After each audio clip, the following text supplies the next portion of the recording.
kayaknya seru juga nih, penasaran sama situasi di gunung tuh kayak gimana.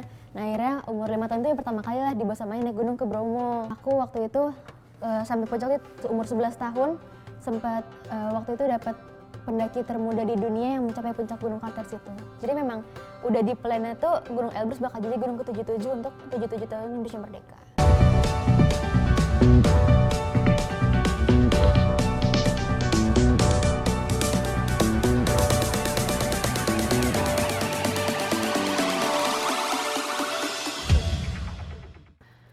Aduh, saya lagi cari-cari buat bukaan puasa. Susah juga ya. Alamatnya kadang nggak ketemu. Kemana ya? Ntar aja deh. Karena penting juga ya untuk cari bukaan nih, takjil kali ya. Udah bolak-balik pusing nyarinya ya. Nah, saya ingin memberikan satu mungkin sedikit pesan di awal ini bahwa dengan teknologi aja masih bisa nyasar. Kadang-kadang kita suka nyari ya, manusiawi sih, gimana halnya dengan kondisi di alam lepas, dengan kondisi mungkin yang tidak ada sinyal, hutan belantara dan lain sebagainya. Episode kali ini ya sudah kedatangan bintang tamu muda dan sangat-sangat berprestasi, sangat prestasi. Gue seumuran dia aja belum kayak begini nih. Ntar kita dengar ceritanya ya. Seorang pendaki gunung, sudah berhasil menaklukkan atau mendaki mungkin di atas 70 hampir 80 gunung dalam dan luar negeri. Dan gunungnya bukan gunung yang kaleng-kaleng ya, bukan yang pendek, yang kecil apa. Waduh, komplit lah pokoknya ya. Sudah berhasil bukan main di dalam luar negeri. Kita undang aja langsung Kansa Syahla. Silakan. Ini Halo, Kak. Assalamualaikum. Waalaikumsalam. Waduh, cantik loh tamunya. Oke, yang jelas sebelum kita mulai sesi JNE atau story kali ini, saya mau ngasih info buat teman-teman yang bisa langsung daftar segera. Ayo, untuk menjadi member JLC, JNE Loyalty Card. Di mana teman-teman kalau ya mendaftar ya, ini menjadi member JLC, kalian akan langsung dapat bonus 10 poin senilai Rp250.000. Lumayan ya. Dan info detailnya bisa mengunjungi langsung aja ya halaman jlc.jne.co.id. Nah, apa kabar? Alhamdulillah baik. Kakak apa kabar? Baik. Aduh, ketemu anak nih kayak gimana gitu. Gue berasa tua loh gini. Ini pendaki gunung perempuan kelahiran 16 Maret 2006. Pisces ya? Pisces. 16 Maret ya. Dan pada usia 5 tahun. Sekarang berapa? Sekarang aku 17 tahun. 17 tahun. Yes. 5 tahun sudah mendaki Gunung Bromo, 5 tahun. Gunung Bromo udah didaki dan mencatatkan rekor sebagai pendaki termuda. Betul? Alhamdulillah, betul. Ini rekor dalam atau luar negeri?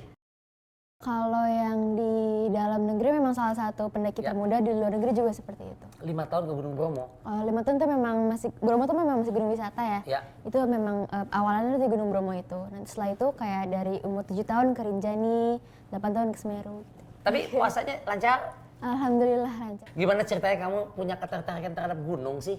Cewek-cewek lu tuh nih ya, gue ngomong sok muda.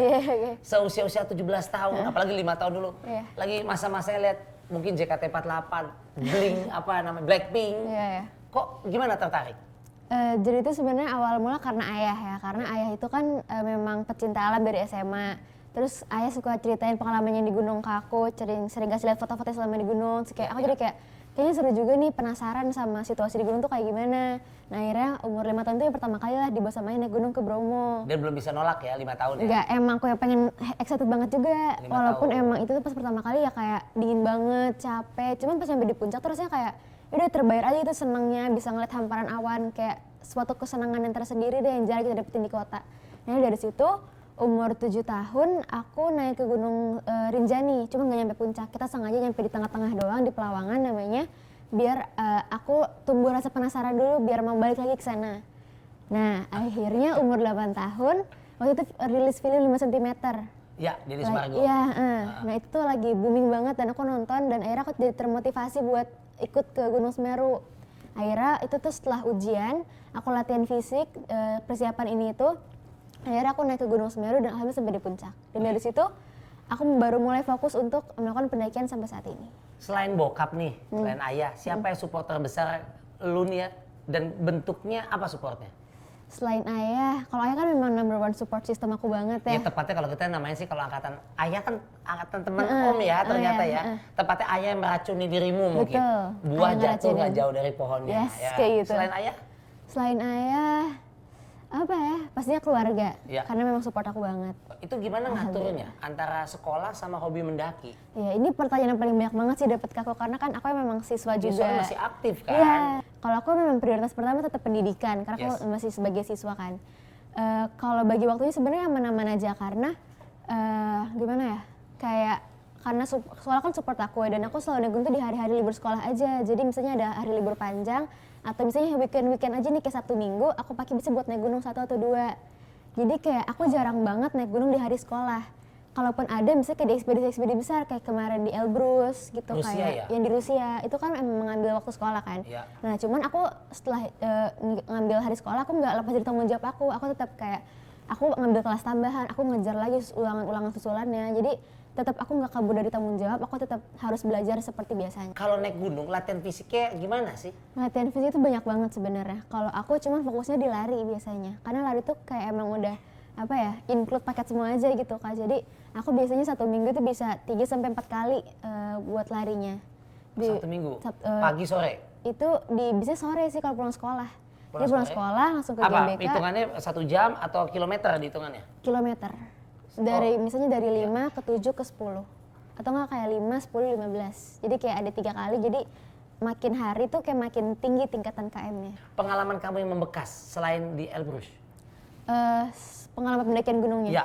Pastinya setiap gunung tuh punya cerita Cerita. berkesan masing-masing ya. Cuman kalau bagi aku mungkin Gunung Kartens Pyramid Papua Ya. yang menjadi gunung tertinggi di Indonesia sampai saat ini dan masuk ke salah satu gunung dari Seven Summit World, 7 gunung tertinggi 7 benua. Iya. Jadi memang Papua gunung ya. itu gunungnya beda dari gunung-gunung lainnya. Ya. Kalau misalnya di gunung-gunung di Indonesia seperti biasa kayak kita jalan nih, Ya. kayak tanah atau batu. Kalau di Kartens itu kita tebing, jadi kita manjat tebing. Kita pakai tali selama 600 meter, kita bergelantungan di tebing, kita ascending. Jadi ada alatnya, kita manjat-manjat Jadi gitu. biasanya di cuma tebing. jalan kaki setapak ada tanah gitu ya? Iya, kan dia bergelantungan di tebing, turunnya juga rappelling gitu. Oh. Itu memang pengalaman berkesan banget. Aku waktu itu sampai puncak itu umur 11 tahun, sempat waktu itu dapat pendaki termuda di dunia yang mencapai puncak Gunung Kartens itu. Waktu mendaki Gunung Elbrus nih, teman Jene. Ini merupakan gunung yang ke-77 ketika itu di 77, Rusia, yes. salah satu gunung tertinggi di sana di Rusia loh ya. Yes. Itu jauh banget ke sana itu sebagai hadiah ulang tahun kemerdekaan Republik Betul. Indonesia ke-77 juga. Ya, sama 77. Iya, benar.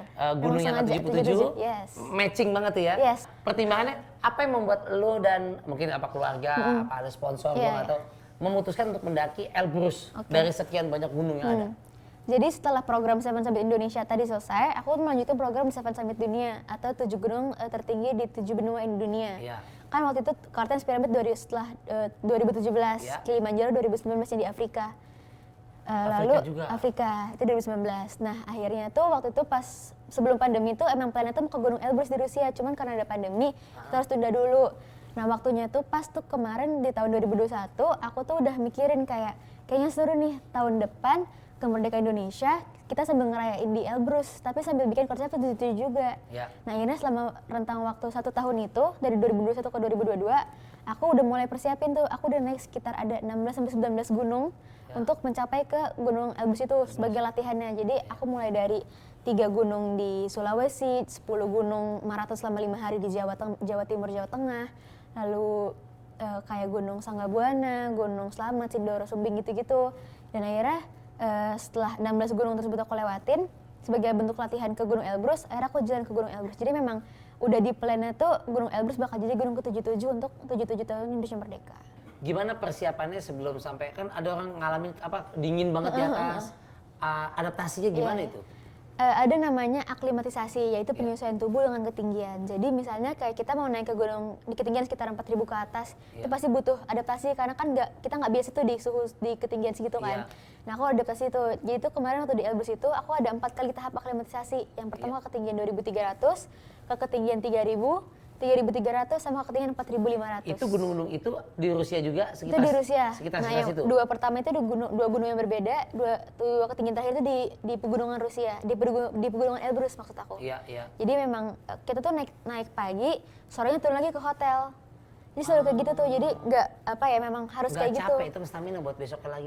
Capek, cuman memang udah jadi terbiasa aja badannya, jadi kayak emang udah terlatihnya kayak gitu dan dibikinnya memang harus kayak gitu. Bisa karena biasa. Bisa karena biasa. Hebat. Jadi setelah aklimatisasi selama 4 hari, istirahat 1 hari, kita recovery nggak ngapa-ngapain, kita jalan-jalan aja sekitaran situ.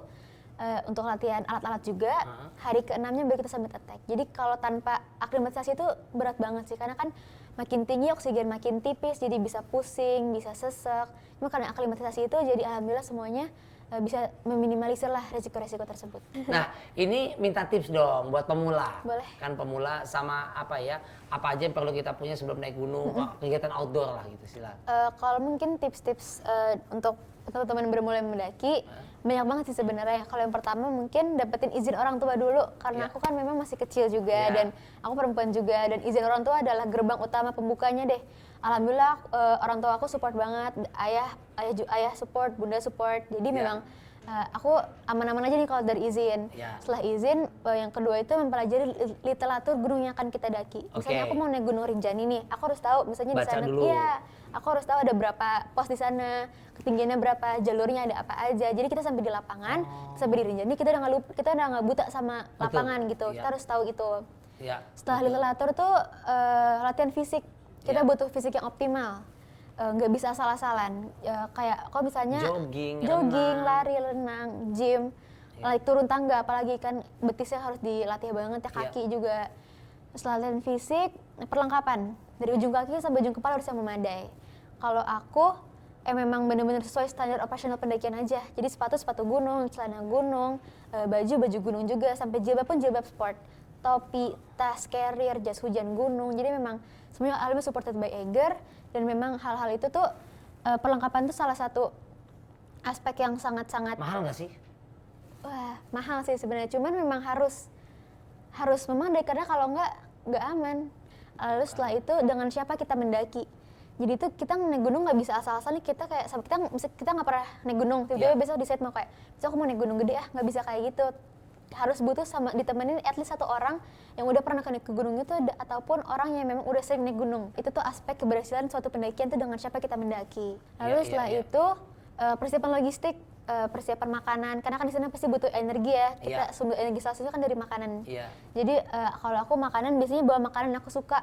Habis itu mental, tadi aku bilang kalau kita fisiknya udah kuat, cuman kita sebenarnya masih ragu-ragu nih kalau ke gunung. Ini jangan ragu-ragu, harus keputusan yang udah bulat, harus dengan udah siap gitu loh. Jadi kita harus siap nih menghadapi segala tantangan yang di sana. Nah, kedepannya nih ada rencana naik gunung kemana lagi dalam waktu dekat mungkin? Sebenarnya aku sekarang lagi tahap persiapan juga untuk naik ke, ini tuh gunung yang emang program lanjutan dari yang setelah kemarin Elbrus. Itu ada namanya Gunung Aconcagua di Argentina. Argentina, gunung itu sekitar mencapai, untuk pulang perginya ada sekitar 20 harian lebih. Gunungnya di sekitar 6.890 mdpl. Tinggian mana sama Elbrus? Tinggian Argentina ini, Aconcagua ini. Jadi gunung ini tuh di luar Asia gunung tertinggi di dunia, dan di barisan selatan gunung tertinggi di bagian selatan itu. Jadi memang gunung ini tantangannya lebih berat lagi, lebih dingin lagi. Aku harap bisa dapat di akhir tahun ini sih. Desember ya? Iya, kira-kira dari November ke Desember. Nah, tadi teman Jenny kita udah ngobrol-ngobrol banyak ya. Dan sekarang spesial nih, saya mau ngajakin Hansa untuk nge-games. Kita akan masuk ke JNE Jawaban Express. Oke. Pertanyaan pertama, siap-siap, tes. Nah, ini udah siap ya. Kartens atau Himalaya? Kartens. Kolak atau gorengan? Gorengan. Nahan lapar atau nahan haus? Nahan lapar. Naik gunung di Indonesia atau luar negeri? Di Indonesia kan banyak, Sulawesi, Ambon. Indonesia. Naik gunung atau kumpul sama keluarga? Naik gunung sama keluarga bisa. Nggak bisa pilihan begitu. Naik gunung atau kumpul sama keluarga? Naik gunung. Hah? Naik gunung. Naik gunung. Tapi Ayah, sebelumnya tolong kumpul keluarga dulu. Keluarga. Terima kasih banget sekali lagi. Hansa, sukses selalu untuk karirnya semuanya ya, pengalamannya. Dan sekali lagi terima kasih buat teman-temannya yang sudah nonton di acara JNE Express Antosor ini. JNE punya cerita hari ini. Semoga semakin sukses ya buat semuanya juga. Terutama Hansa juga makin banyak yang terinspirasi. Amin, siap. Dan saya mau ingetin lagi sekali lagi buat teman-teman bisa langsung daftar menjadi member GLC JNE Loyalty Card, yang dimana teman-teman ya, jika teman-teman JNE daftar menjadi member GLC, ini kalian akan langsung dapat bonus 10 poin ya senilai Rp250.000 Dan info detailnya bisa mengunjungi halaman jlc.jne.co.id. Jangan lupa juga untuk follow Instagram dan TikTok JNE di JNE_ID. Dan jangan lupa untuk subscribe YouTube JNE di JNE_ID. Sekali lagi terima kasih Kansa, keluarganya yang juga datang menemani saat syuting. Top banget mereka ya. Ketemu lagi di lain waktu ya di JNE Anto Story. JNE punya cerita berikutnya. Wassalamualaikum warahmatullahi wabarakatuh. Bye semuanya.